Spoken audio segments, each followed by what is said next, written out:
check it out. So a couple days ago, I got a question about the relationship between a drummer and the bassist. So that is actually very important, and some people overlook that relationship. I was fortunate enough to have that relationship very early on. My brother is actually maybe a year and some change older than me, but he played drums like at 2 and I was playing at like 10. So we've been playing together for some time, and when we were kids we were playing together even when we didn't know what we were doing. But anyway, we've been playing together for a long time. We've created that drummer bass player relationship, and it's so important to be able to lock in with any drummer that you play, not just with one that you build a great relationship with, but to instantaneously grab a relationship or connection with whatever drummer you're playing with. So I'm going to show you just an example of what I mean and what I'm talking about. It's actually with my brother. Let me show you this clip really quick.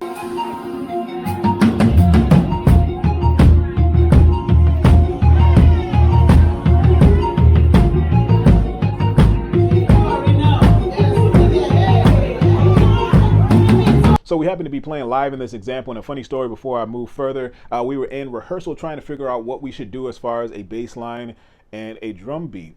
And we were trying to experiment and figure out what felt the best. And he started off playing something, and I kind of piggybacked on what he was playing. So what he did was, if you guys seen in the clip, he was playing like do do do do do do do on the floor tom. So what my bass line was in the beginning, my bass line was just going to be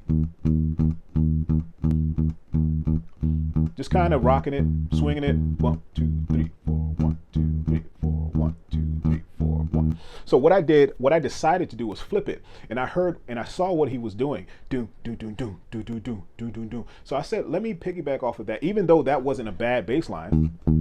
And this example might seem pretty simple to you, but this is very effective in the end when it all comes together. So I was playing 1, 2, 3, 4, 1, actually using a palm mute.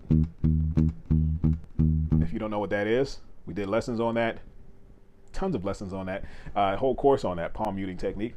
Check it out if you haven't already. So that was my bass line. So I decided to double up what he did on the floor tom. And that small little change made that difference between the feel of the song and between the feel of how it actually grooved. 1, 2, 1, 2, da da da da, and da da da da da da da da da. And it's not as common either. You hear that bass line 1, 2, especially in a lot of neo soul type of movements or bass lines or songs. But I wanted to do a little something different, and it happened to gel because he was hitting that on the floor tom, which represents that low end of the percussion, low end of the kit. The kick in the floor tom is really a lot of what you want to pay attention to as well.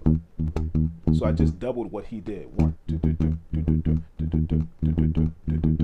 and I stayed there. I just grooved there, and I didn't really move at all. I think it changed to the 4, but I did the same exact thing, whatever he did.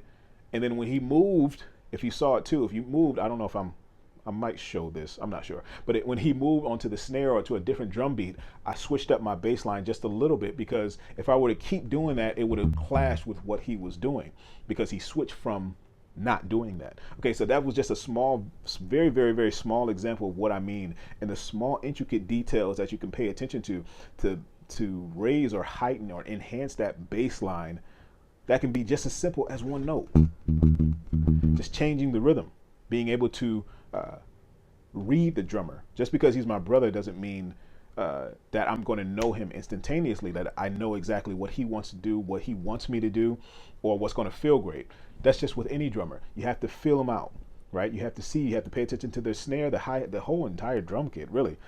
But mainly the snare, the hi-hat, the kick, and the floor tom.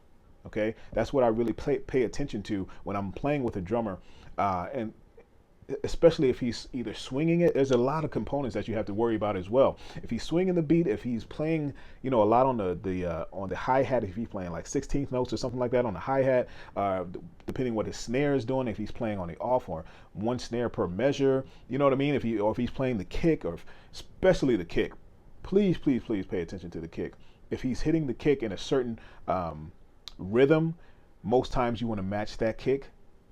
Some people don't pay attention to that. They'll go off and make their own bass line and don't pay attention to what the drummer is doing. But that's so crucial, so important to be able to listen to what the drummer is doing.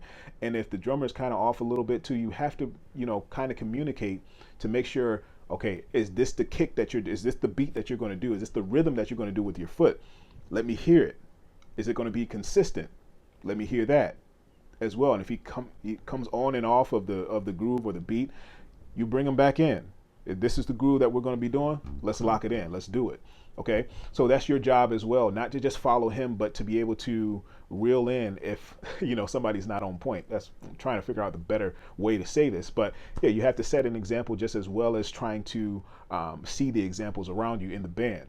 But anyway, I just wanted to share that little small tidbit with you guys, show you how important the relationship is between the drummer and the bass player.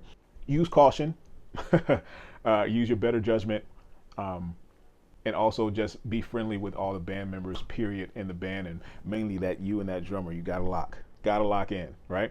So make sure your notes are coming out clean, clear, and precise. I know it was a short lesson, but just very, very, very crucial way to lock in with a drummer.